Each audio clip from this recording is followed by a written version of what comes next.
So, Beatrice, thank you for agreeing to be interviewed by me today. It's a pleasure to have you. Can I ask you, I'd love to ask you about your coaching. Hi, David. I'm so happy to be here as well. I'm a bit nervous, but excited as well. You and me both. Works of company. So, can you tell me about what you do in your coaching right now? So I do many different things, but let's say that my mission is to help people flourish and to help people feel good about themselves and to understand that everything that happens in life is an opportunity to grow and to develop and to become a bit more the person that we want to become. My clients are a mixed bag. So a lot of my clients, I would say the majority, come to me via LinkedIn or Google or even my website. So they're looking for a coach and they're kind of, doing a bit of research. Maybe they've been following me for a while, or something I write or say or do resonates with them. And then that is what gives them the courage to reach out for a discovery call. And, that's the beginning of the journey, really. Some Mm. people, most people, they decide to work with me straight away. Some of them take a little bit longer, but eventually they will end up, we will end up working together in some form. Then I also am an associate. So I'm an associate for different platforms and other sort of leadership development companies. And so I also get work via them. So, a lot of that work is more maybe training and facilitation. There's also some coaching, but that's also where I get to do a lot of the training and the facilitation work all around leadership or mental fitness or happiness, the different themes that I cover. Yeah, so that's what I do. And I've kind of created this job for myself because up until 2 years ago, I was a full-time leader in a big multinational company. And so it's been quite a change, quite a journey, and so very, very satisfying. And did you plan it like this, Beatrice, or has it kind of grown organically? Well, I didn't plan to do this as quickly as I did. So I found myself in a situation where really I was made redundant, and I've been made redundant more than once in my 28-year career. So went through it 3 times, and the last time I was like, okay, I've something has got to shift. Also, I had gone through a series of burnouts as well, and just feeling sort of a strong this yucky feeling of disassociation between my values and the person I wanted to be and the kind of work that I wanted to do and actually what was expected of me. Mm. And so it came to the point where I was like, something needs to change. And I got myself a coach, actually. I went to do some upskilling with INSEAD. I did a beautiful course at INSEAD called Leading in a Transforming World. And it was all about design thinking and change management and digital. And it really inspired me to want to change something. And the coach that I had that helped me through that course actually got me to understand how I had all these beautiful strengths that I was not leveraging, I was not using. And so that got me thinking. And that, when the opportunity presented itself, that's when I went for it. And I decided to go for it, completely like 100%. I mean, I didn't have another job. I was like, this is going to be my job now. I'm going to create my job. So a lot of people, they do it as a side hustle and then can do that for years. I was without a job and I was like, this is it. This is going to become my job. And vroom, and I went for it. And it's been amazing, an amazing trip. Thank you so much for sharing, Beatrice. I'm wanting to ask what's unique about you, your coaching, when clients come to find you? So, what people are attracted by, I think, there's a variety of reasons. So, some people they come to me because they love my logo. They're like, I love the logo with the rainbow and the heart. It resonates. My branding is definitely quirky. It's definitely different to most sort of executive coaches. But that's me. That's my authentic me. And they're looking for somebody that will help them a lot of the people I work with are very technical. So they come from a very technical background. They can be doctors or researchers or engineers or data scientists. And they realize that there's a whole part of their being that they haven't quite yet managed to develop, which is about, building trust and showing their passion for things and understanding their sense of purpose and learning how to communicate with people and better understanding their barriers and their emotional barriers. And somehow I inspire that kind of trustworthiness. And also they like my CV. I mean, they like the fact that I've worked in big companies. They like that I'm a woman. They like that I'm a mom. They like that I have an international background. They like that I'm bilingual. So a lot of my clients are sort of international, but I do also have a lot of Italian clients that work for multinational companies. So their working language is really English. So those are the reasons that kind of come up. And the fact that I'm now into happiness and mental fitness and also neurodiversity.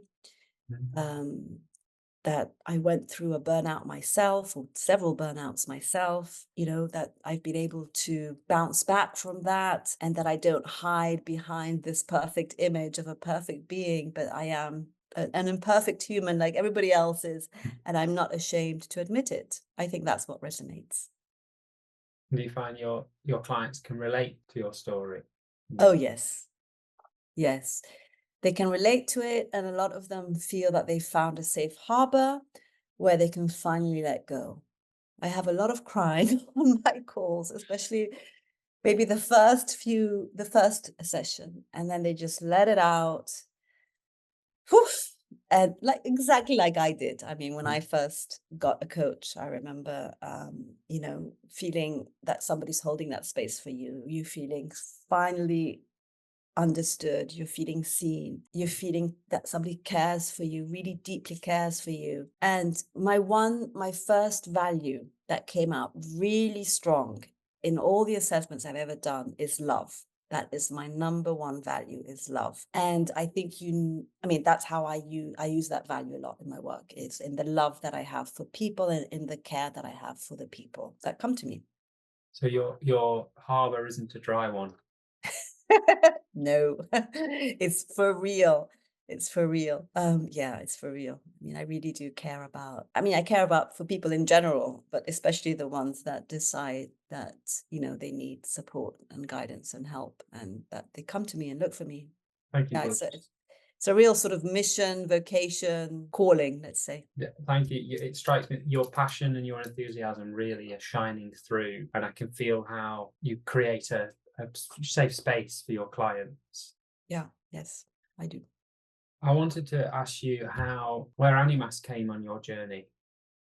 Right. So when I decided to embark on becoming a certified coach, I started doing some research, just Googling different schools, and I was just overwhelmed by the amount of schools out there. So then I thought, I wonder where the coach that coached me at INSEAD certified. And I went to see, and she had certified with Animas. And so I was like, okay, I liked her style. I'll check out Animas. And, I come from a sort of a corporate background where every time you want to buy something, you need to have at least three alternatives, right? But Animas was the first was the first school I signed up with in terms of the open day, and it was the only school I ended up signing up with because I just fell madly in love with their style. I don't remember who was the trainer that. Oh, I say remember. It was Flynn. What's her name? Flynn. Lillian Flynn. Lillian Flynn, exactly. Lillian Flynn. And I was just blown away by her, by her tone of voice, by everything, by what she was saying, by Anima's sort of approach, by the other people that were on the call as well, because she got us to work then in breakout sessions as well. I was like, this is my safe harbor. This is going to be my safe harbor. And I remember the call started on the 17th of May. And I think this was around the end of March or the beginning of April when we had this open day. And so I immediately signed up with them. And I really wanted to have that feeling that I was embarking on my journey. And I had just finished actually a course, an online course called The Science of Wellbeing, which was just on Coursera by this fantastic professor of, happiness and well-being, Dr. Laurie Santos. And that course made me understand the importance of going after your dreams and going after what your heart truly desires, because that is what is going to help you cultivate your happiness. And I was like, I'm going to do this now. I'm doing this. And thank you, Beatrice. You went on the discovery call after finding Animas, and then you decided to sign up. What happened next? What happened next is I remember I didn't even have, at the time, I wasn't in a in a very good place. I remember you could either go for the option where you could also buy all the books at one play in one moment, or you could buy the books like one at a time. And so I decided I had to buy one book at a time. And so I started buying the first book. It was Time to Think. That was my first book by Nancy Klein. And I'm normally one that has like 5 or 6 books on the go at the same time. And, if I don't love them, I will leave them. I don't finish them. This book, when it arrived, I went to get it at the Amazon locker, opened it, and I read it from the cover all the way to the back, like really read it and understood it and loved it. And then I was like, okay, now I can buy my second book. And then I bought the second book and the third book and the fourth book. And in the meantime, I was also doing the online induction that you need to do, and loved that as well. Loved the online induction. So I was doing that. At the same time, I did sign up to a second course, though, a second certification, which was the Chief Happiness Officer certification. Mhm. And because that is where I realized my interests were. My interests were in coaching, but in a specific kind of coaching. I wanted a coaching that would help people like me, people that had worked in organizations where they felt that they were unable to really express their full potential. And that is where the Chief Happiness Officer certification comes in, because it's about helping organizations create the structures and processes that will help people flourish and give the best of themselves. How did you balance studying for two courses at the same time? But I wasn't working, so that's what I was doing. I was doing that full time, and it was enough. I mean, it was almost. I mean, I've gone through a full MBA, and I think I worked harder, much harder, for my certification to become a coach and my Chief Happiness Officer certification, and the whole thing of setting up the business and all the other little certifications I did than I ever did for my MBA. I mean, I just was really I was in my flow, though. I was in a total state of flow, absolutely loving it, and like a sponge, like I finally found my thing, and I was like, "Wow." And I was just doing that. I mean, I'm one that loves to sleep a lot, and I was not sleeping that much because I would wake up and like read articles and do things, or ideate frameworks, and I was into this very creative phase, and I was extremely happy. So it was a very good moment of my life, I have to say. So you were completely dedicated to your coaching training journey. Completely. Yes, completely. I was 100%. And also, just trying to understand how I was going to make a living out of this. So I was having conversations with people. I started very quickly activating my network. And that is actually how I got my first associate position for Educe Partners. And they actually signed me on before I even got my coaching certification, because anyway, they were looking for facilitators and trainers, and because of my background, they love that, and so they hired me anyways. And then, just shortly after, briefly afterwards, I got my certification before I went to do my first assignment. So I had my certification, but they hired me before I even got my certification, which was incredible because it really boosted my confidence in what I was doing, because they were really buying into my potential, right? My potential. And also my potential, but also my experience that I was going to bring with me. Many strings to your bow, as we said before. Beatrice. I wondered what your experience of the course itself was with Animas, the diploma. It was a wonderful experience. I mean, I was always looking forward to the sessions that we were having. I didn't take notes. I remember I didn't take notes. I would just listen and really participate in the breakout sessions. I just found everything so fascinating because I really was in a personal development phase. So everything that I was learning, I was applying on myself first.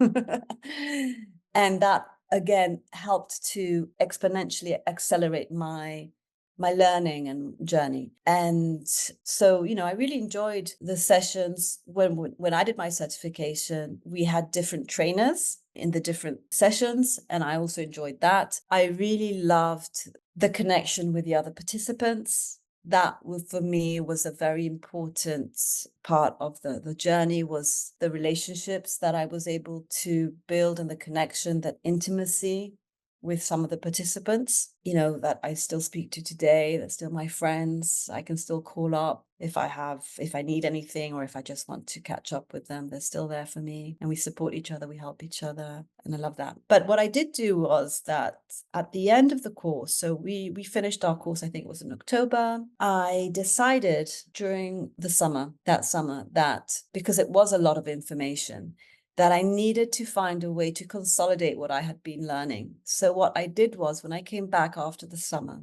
I went back and I listened to every single lesson, and I took notes. And I took notes, and I did frameworks, and I did like a handbook basically of the whole journey. And that really helped also to set in my mind, to just instill in my mind everything that we had learned. It sounds like it's been a continual journey with Animas after completing the course as well. Yes. And, after completing the course with Animas, I also gave they gave me some advice, because I then wanted to become PCC after getting my ACC. So they were always very accessible in terms of providing guidance and support. They asked me to come and, do a lecture on how I had been able to set up my coaching business so quickly. So that was also fun and enjoyable to be able to share my experience and my tips and tricks. And also, I've signed up with them for 2 other courses, which I think you're also doing, which is the neurodiversity one and the one on coaching leaders in times of crisis. So definitely Animas is my go-to place for any upskilling, and which is going to be continuous. Absolutely. If there are any obstacles, any challenges you encountered along the way, and how you overcame them? So many obstacles, so many challenges, and they are the ones that have helped me grow and pivot. Thank goodness I had them, because they helped me to understand and challenge my thinking. So what are some of the obstacles and challenges? So first of all, that it can feel quite lonely sometimes. And so understanding how it's important to, collaborate with other people and keep those connections going with your peers, to try to find also a form of sort of income that's constant, so that you're not just relying on getting new clients for your income, but to have a kind of a constant, at least a buffer. And so that can either come from the associate positions, or it can come from, for example, now all the people that have worked with me, I've converted them to what I call the VIP coaching membership. So basically they stay on with me after they finish their coaching journey. And for a very small fee, they have access to me once a month. They have a session. They have access to group coaching. They have access to a series of other resources that I've developed, because I've noticed that once they meet you and they work with you as a coach, they need you, right? Also in future. I mean, it's not like it's finished. And so it gives them an easy access to that. And also it helps them to connect with each other. So other people that are kind of on the same journey, other people that this self-development journey, they can meet each other and help each other. And that's why they come to group coaching. They love that. So that, and also understanding how many sessions can I actually do per day? How many sessions can I do per day? Do I want to do per day? And I've come to the conclusion that 3 sessions per day is more than enough for me. I mean, I can also do more, but I make myself kind of stop at 3. because then you also have the accounting to do, the content to generate, you want to work out, do some health, you want to spend time with your kids, you want to take care of the health, all those things. And I do tend to go into burnout because, especially if I'm passionate about something, I will tend to overwork. And so I want to also have this opportunity of being a freelance to really manage my own calendar and my own energy. That's a great opportunity of being a freelance. So to come back to your original question, many challenges, many obstacles, but I've always been able to see them as a way to challenge my thinking. I love that way of framing obstacles and challenges, Beatrice. I'll borrow that myself. That comes from the positive thinking, the positive intelligence framework, actually. Yes, seeing everything, everything in life as that happens as an opportunity to grow and develop. Couldn't agree more. It feels like we've spoken about your coaching journey and what brought you to coaching, Beatrice. We've spoken about your experience on the course with Animas, which you showered us with compliments. And I was wondering what the future is for Beatrice. Where are you going next? That's a good question. So I've been thinking about this a lot, and my sort of 3-year plan that I had this year was dedicated more to actually going for a more sort of business assignments. So actually in corporation, so breaking into the corporate world myself directly as opposed to as an associate. And so I am having some discussions with different companies from different sectors. So they're not just from life sciences, they're from different industries. And that's also helping me understand the type of offering that I need to put into place, whether it's workshops, whether it's, trainings, whether it's one-to-one coaching or group coaching. And so that's kind of work in progress. So I see myself, my ideal would be to have about 40% of my time or 50% of my time dedicated to a company, like, in terms of like having that revenue coming from a company, either as an internal coach or internal facilitator or training, but having a long-term commitment, let's say, with a company. And then the rest, really my private clients, because my private clients do bring me so much satisfaction and a lot more freedom as well. I notice that the work that I do with my private clients is much more transformational, whilst the corporate world asks more for sort of performance and development type of coaching. They're looking to develop their people with specific development and performance goals, whilst the individual clients are really looking to completely transform. So I'll always want to have those type of clients. And I also would like to develop a bit more my group coaching practice. So at the moment, the group coaching is, it's a couple of times a week. People come, people bring their topics, and, we discuss whatever topics they have that week. I would like to do something a bit more structured, which is a bit more training as well. So I have maybe an agenda where I say, okay, this week we're going to talk about how to say no. Next week, we're going to talk about how to manage people with limited resources, all the different topics that normally come up, how to manage imposter syndrome, and just have like generate some content that I can then use in different formats. I am thinking maybe longer term, in a couple of years, to actually maybe go back in a company, but then I would see myself more in an HR role. So in an HR role, which is more the cultural transformation or leadership and development, or even as a chief happiness officer, role in a company, where it's about developing the people, but is developing the processes and procedures within the company that will ensure that people are able to thrive. Sounds like a fabulous role, Beatrice, for sure. One which possibly outranks the chief executive officer in some cases. Well, they need to work in partnership, but the big issue now in the big corporations is wellness. It's the quiet quit. It's the mental health. It's the resignation. It's all of that. So it's a big issue now in companies. People are struggling to manage all the emails and all the meetings. And then on top of that, they need to actually work. And there's a lot of stress and there's not enough time in the day to do everything that one needs to do. I had a friend of mine come back from holiday, and she had 24,000 emails. Of those 24,000 emails, 8,000 were directly to her. And so the solution for her was, I'm not looking at my email anymore. That's it. If people want to contact me, they're going to do so in the meetings that I have scheduled, or they could just call me up. But she's done looking at emails. And so, that thing is, but I sent you an email. Can you imagine? I mean, you go on holiday, and this is something that people are struggling with, of you either go on holiday and you keep working under, on the beach because you've got so many emails that you have to get through, or you leave it, but then you know that when you come back from holiday, you're going to die for the first week because you just have so much catching up to do. And that just generates so much stress in people. People just don't know what to do anymore. It's such an apt topic. I'm sure so many people can relate to that. I can, for sure. I was going to ask you what drives you, Beatrice, and it feels like you've largely answered it right there.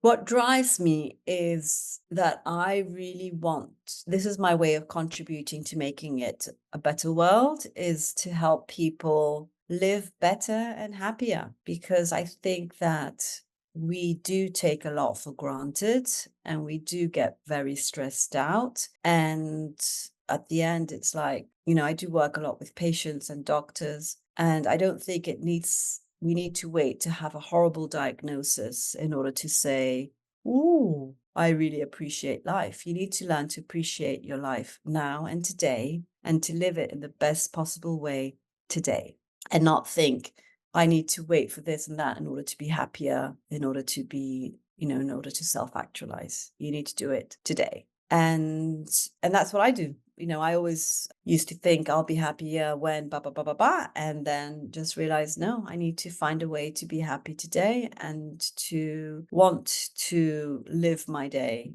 today and not tomorrow. That's a beautiful segue, Beatrice, into is there any advice that you will give to the budding coach community? You mean the ones that are wanting to become coaches? Yeah, in particular, people who are looking at the course, considering it, heard about coaching, had some experience being coached, and are just about to take that leap of faith, sign up for the course. Is there anything that you'd say to someone like that?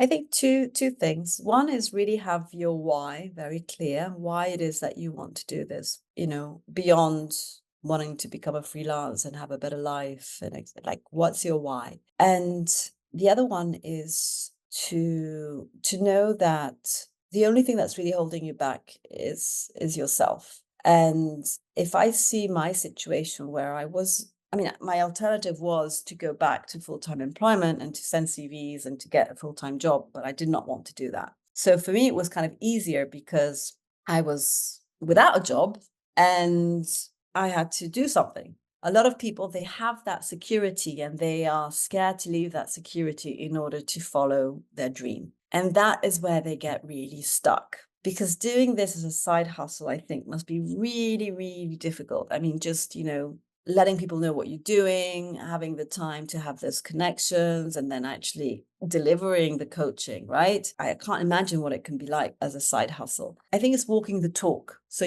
we're all going to be coaching people that are struggling to follow their dreams. And if you don't have the guts to do it yourself, I think that you're going to lose a little bit of credibility when it comes to then coaching your clients. So do it for yourself and do it for your future clients as well. Exactly. So, my easy way out would have been to activate my network and to go back to full-time employment. But I knew that was not where my heart was. My heart was looking for something different. I have a very entrepreneurial spirit. I really wanted to build something for myself. And I never really wanted to feel that my future and my livelihood was in the hands of somebody else. I wanted to build my own livelihood. And so I'm kind of living my second career, if you like. And I think that a lot of people now are, they're struggling, like I said, because of the security that they have on the one hand. They fear leaving that. But in actual fact, again, it's a cost. It's that you're paying a cost by staying in that safe environment, which is not really bringing you the happiness and the self-actualization that you crave and that you're absolutely capable of achieving if you just decide to go for it. Thank you, Beatrice. I'm glad you didn't take the easy way out, as you're an inspiration to me. And I'm wondering who, if any, anyone in particular who's been an inspiration to you? Well, you all have, all my peers on the Animas, definitely. Everybody that's kind of decided to go for it. You've all been an inspiration for me, and seeing how you've all reinvented yourselves. That's really my main inspiration. Also, some people that I work with, other sort of colleagues that are associates of mine, for example, Juice Partners, definitely, they have been an incredible inspiration. We're about 100 coaches worldwide, and they all come from interesting backgrounds, and they're all doing incredibly interesting things. So they've been a huge inspiration. And they all told me, I had a mentor, actually, a buddy mentor. And he always said to me, Bea, it takes time. It takes time. I was like, I don't have time. I don't have time. I've got to do this now. But it's having a bit more compassion for yourself and giving giving you that space to be able to figure it out as well. Yeah. So also I get inspired by all the stuff on social media. So I try not to doom scroll, but I am very active on social media, even though, because that's where my clients come. My clients do come through social media. And also it's a kind of a way to be in touch with this younger generation, what they're up to, what they're saying, what they're doing. But also on social media, I mean, my social feed is full of coaches. I don't know about yours, but mine is full of coaches and cats and gourmet food. And sometimes I'll also get inspiration from there as well, and I'll see a video and I'm like, oh, I like that. I could do it better. And I could do it with my voice, and I'll get inspired from that and do my take. Rounding off the interview, coming to a close, I wanted to ask you if you had any closing thoughts and where we can find you.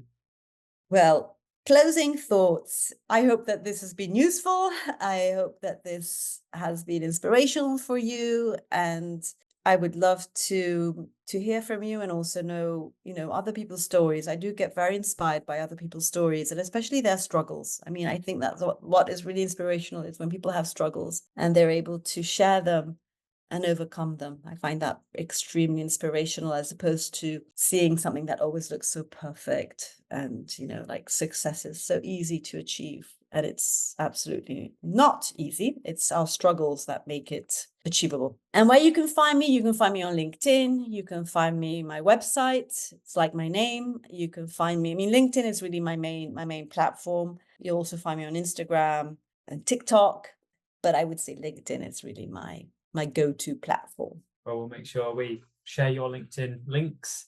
And yeah, it's been a pleasure, Beatrice. Thank you so much for agreeing to be interviewed by me. You're an inspiration, and there's so many golden nuggets and gems and takeaways from your interview today. Can't thank you enough for your time. And I would like to thank you, David, because when you told me that you were Animas's storyteller, I was like, oh my gosh, he's so perfect for that role. And I can't wait to have David tell my story. And I would love to be able to tell your story because you have a very interesting story to tell as well, David. So we need to find a way to get your story out there too. Definitely. That is high on the priorities list. That's on the cards for sure. Thank you. Okay.